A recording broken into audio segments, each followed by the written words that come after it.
Well, the more we watch the West Australian Premier stumble his way through this pandemic, the more he proves to be a dunce. His farcical lockdown of Perth and the Peel region on the Anzac Day long weekend was his finest fiasco. A lockdown for one case on a holiday weekend and, more importantly, cancelling Anzac Day in the process. Unlike his trigger-happy lockdowns during 2020, the Anzac Day decision did not go down well at all in Perth. There was the lone veteran, of course, who marched anyway against all of McGowan's draconian restrictions. He was a hero. 10 days ago, a local was caught yelling abuse and allegedly threatening McGowan at the family home. He's been arrested and charged. Now, that is totally unacceptable, but it is a measure of the kind of frustration building in the West Australian community, which, because the Premier refuses to juggle both COVID and the economy, has been locked down repeatedly, second only to Victoria.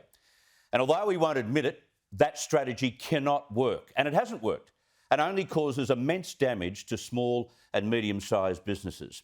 And look at this from yesterday. In his own safe Labor seat, some are going out of their way to design protest banners now, which call him out as a fraud. And today, despite having 3 positive cases, bear in mind he had 1 just before Anzac Day, 3 positive cases, all related to a house full of food delivery drivers, he did a U-turn. No lockdown, carry on as you were. Now, how do you even validate that? He should not lock down anywhere. He should not lock down Perth or Peel region or anywhere. But when you do, based on 1 case, how can you not based on 3 and maybe more? And reporters at today's press conference kept asking that precise question. So, Premier, no lockdown in this case and potentially longer-term mask requirements. That's starting to sound an awful lot like the New South Wales approach that you've been critical of in the past. Look, I've explained that now 3 times, but I'll explain it again. Last week, we're already in a state of semi-lockdown. So people wearing masks, we had rules of about 20 people at various venues. We had various venues closed. All of that was going on. And then coincidentally, this case emerged whilst all of those rules were in place. So it's a bit of a different situation to the normal environment we're in. Had this case, or these 3 cases emerged 2 or 3 weeks ago, well then we would have gone to lockdown.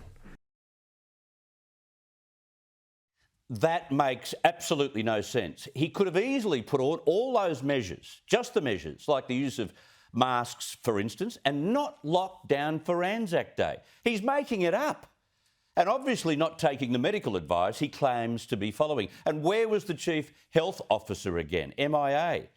His cavalier treatment of his own people, I think, is appalling. How can anyone working or employing plan their lives, their businesses, not to mention families who've been grossly disappointed from lockdowns based on tiny, tiny clusters?